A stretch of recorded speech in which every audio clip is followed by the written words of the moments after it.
Hello everyone, and welcome to a new video. In the last video, I ended by showing these postcards, which depict people in bird costumes. These are the characters from a play by the French writer Edmond Rostand, who is better known to most of us for his play Cyrano de Bergerac. The action of the play takes place in a birdyard, and the postcards show the main characters: Chanticleer the rooster, after whom the play is named, his beloved, the hen pheasant, and the foil to the main character, the blackbird. I'll talk more about the play in detail a little later. Some time ago, I saw the remnants of this fan being sold on an online marketplace. It immediately caught my attention because I noticed a depiction of human faces and costume elements with feathers. It wasn't entirely clear what exactly was shown, but I decided to buy it, thinking it could be related to the characters from Chanticleer. After I received the fan and laid it out on my workbench, I realized that it really is a fan depicting characters from the play. However, it needs serious restoration, as some elements of the panels are missing. The fan is made of wood, presumably walnut. One of the panels is about 85% missing. The most important thing, in my opinion, is that the faces of the characters have survived, as they will be extremely difficult to restore. Here's how the intermediate stage of restoration looks. The wood tone is almost identical to the original. Here's the back of the fan. You can see traces of gluing, which will be toned to match the wood color.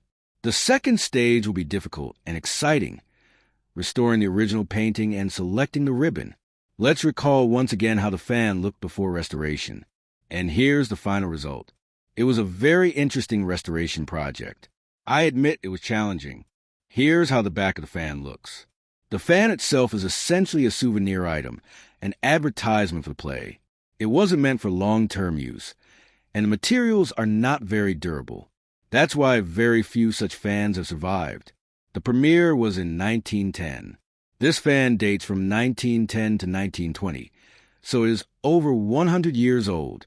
Besides fans, postcards, posters, and other materials were also produced. For example, besides the postcards I showed at the beginning, I also have a set of postcards that are interesting because they show photographs of scenes from the play.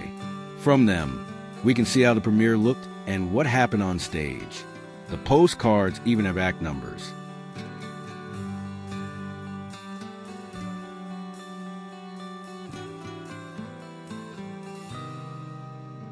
Here's a scene where the hero meets his beloved. The same scene is depicted on the fan. There are also postcards that function like photographs, showing scenes from the performance. Recently, I also accidentally found at a flea market a collection of supplements to an early 20th century theater magazine. It included information and the play in Catalan, since the play was performed not only in France but in many European cities. The text was translated into multiple languages. Now, let's talk a bit about the play Chanticleer itself. Why is it so important from a cultural and philosophical perspective, and what revolution did Edmond Rostand bring? The play takes place in the birdyard. The main characters are birds and farm animals. Previously, we were more accustomed to seeing animals in fables, such as those by Krulov. Rostand, however, wrote a play for adults, something unprecedented at the time. The play addresses human problems, but the characters expressing them are birds and animals. This form of presentation was not initially accepted by audiences, and the play flopped at first. Everyone saw the picture, but didn't understand its meaning.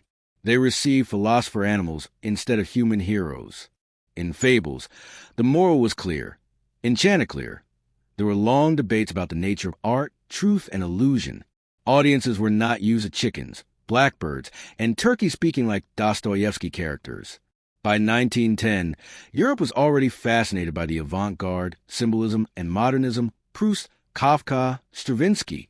Rostand wrote in the spirit of the 19th century, elevated and idealistic, which many found outdated. Some called the play pompous and overly metaphorical. Others said Rostand believed in his own genius and stopped being understandable. But in fact, Chanticleer was revolutionary in many ways. One could even argue that it foreshadowed works like Orwell's Animal Farm. The 1910 audience simply wasn't ready for such a play. Rostand was ahead of his time. He lost the battle for immediate success, but won the war for a place in literary history. What do you think about this? That's all for today. I look forward to your comments. Thank you for watching. Please like and subscribe. It's very important for the channel's growth.